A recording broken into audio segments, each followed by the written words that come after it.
रोंगटे खड़े कर देने वाला मंजर एक गरीब पिता, उसकी भूखी पत्नी और उसके छोटे छोटे बिलखते हुए बच्चे। वो कई दिनों से भूखे हैं।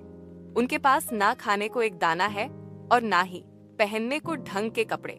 लेकिन तभी आधी रात के घनघोर अंधेरे में पुरी के मंदिर के बाहर एक रहस्यमयी सांवला नौजवान एक सोने की थाली में 56 भोग लेकर आता है और उस गरीब के बच्चों को अपने हाथों से खाना खिलाता है। आखिर कौन था वो अनजान शख्स और क्यों उसने उस गरीब परिवार को मंदिर के सबसे कीमती सोने के बर्तन में खाना खिलाया? आइए देखते हैं।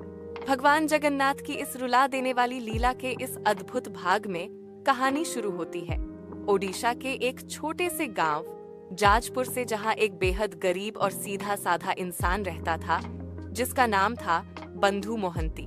बंधु भले ही पैसे से गरीब था, लेकिन उसका दिल किसी राजा से कम नहीं था। उसकी सबसे बड़ी दौलत थी उसका अटूट विश्वास और भगवान जगन्नाथ के प्रति उसकी सच्ची भक्ति। गांव वाले अक्सर उसका मजाक उड़ाते थे। अरे बंधु, तू दिन भर जगन्नाथ जगन्नाथ करता रहता है, क्या तेरा वो भगवान तुझे खाना लाकर देता है? लेकिन बंधु हमेशा एक प्यारी सी मुस्कान के साथ कहता, मेरा एक बहुत बड़ा और अमीर दोस्त है पुरी में, उसका नाम है कालिया। जब मुझे जरूरत होगी मेरा वो दोस्त दौड़ा चला आएगा। दिन बीतते गए। बंधु की पत्नी और उसके 2 छोटे बच्चे किसी तरह रूखा सूखा खाकर अपना गुजारा कर रहे थे। पर एक समय ऐसा आया जब पूरे गांव में भयंकर सूखा पड़ गया। खेत सूख गए, फसलें बर्बाद हो गईं।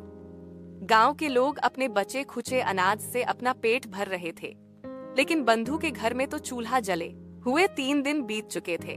उसके छोटे छोटे बच्चे भूख से तड़प रहे थे और दर्द से रो रहे थे।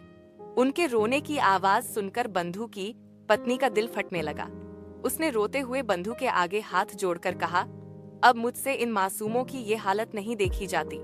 तुम तो कहते थे ना कि पुरी में तुम्हारा एक अमीर दोस्त रहता है। चलो उसके पास चलते हैं, शायद वो हमारी कुछ मदद कर दे।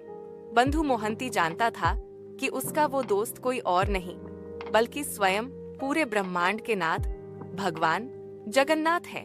उसने अपनी पत्नी की बात मान ली और कहा, हाँ, मेरा दोस्त कालिया जरूर हमारी मदद करेगा।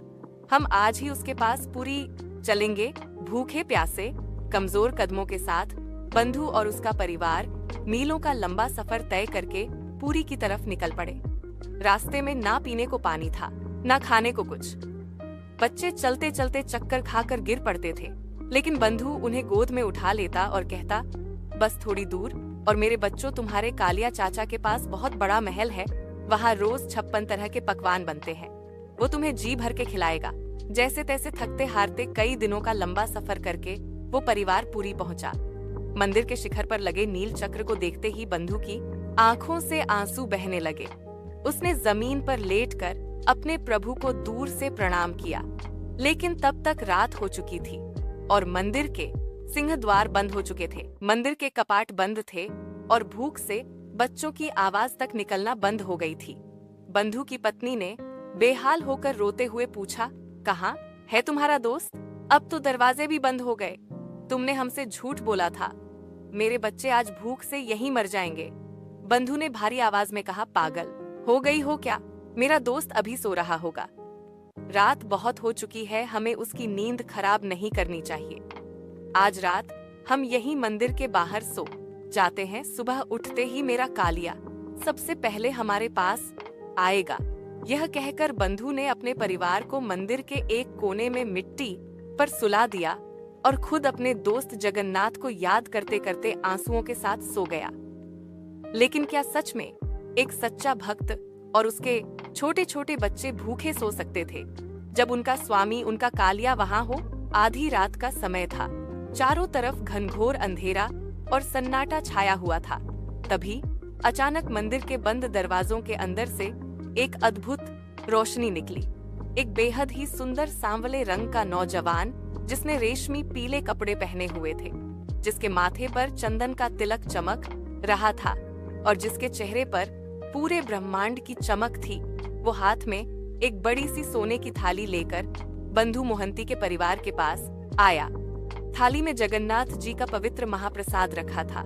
जिसकी महक से वहाँ की हवा और आसपास का सारा अंधेरा महक उठा। उस नौजवान ने धीरे से बंधु की पत्नी को जगाया और बेहद मीठी आवाज में कहा, काकी उठो, मैं बंधु का दोस्त कालिया हूँ। वो कल से मेरी ही याद में था।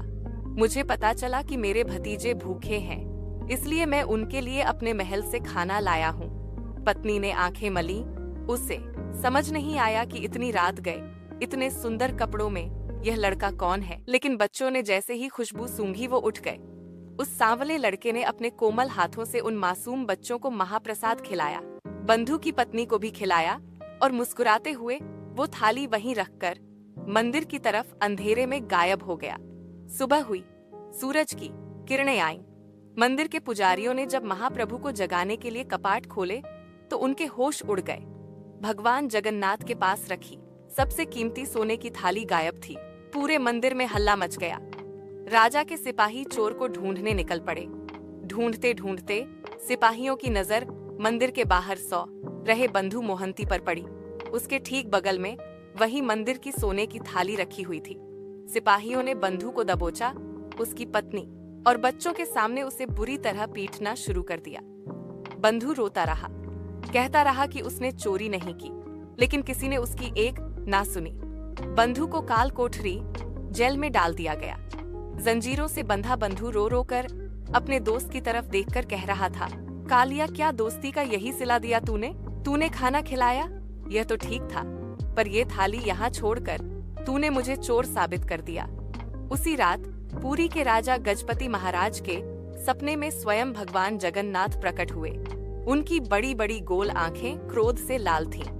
उन्होंने राजा पर गुस्सा करते हुए कहा, राजन, तुमने मेरे सबसे सच्चे दोस्त बंधु मोहंती को जंजीरों में बांध रखा है। वो चोर नहीं है, मेरा दोस्त और उसका परिवार मीलों दूर से भूखा आया था, इसलिए मैंने खुद अपने हाथों से उन्हें अपनी थाली में प्रसाद खिलाया था। अगर सुबह होते ही तुमने उससे माफी नहीं मांगी और उसे रिहा नहीं किया तो मैं तुम्हारा सारा राजपाट तबाह कर दूंगा। राजा की आंख अचानक खुली। वो पसीने से लथपथ थे। वो नंगे पैर दौड़ते हुए जेल पहुंचे।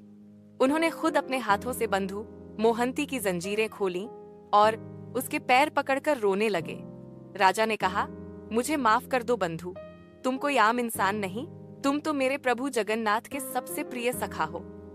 राजा ने बंधु मोहंती को पूरे सम्मान के साथ मंदिर का खजांची बना दिया और उसके परिवार को रहने के लिए बड़ा सा घर दे दिया।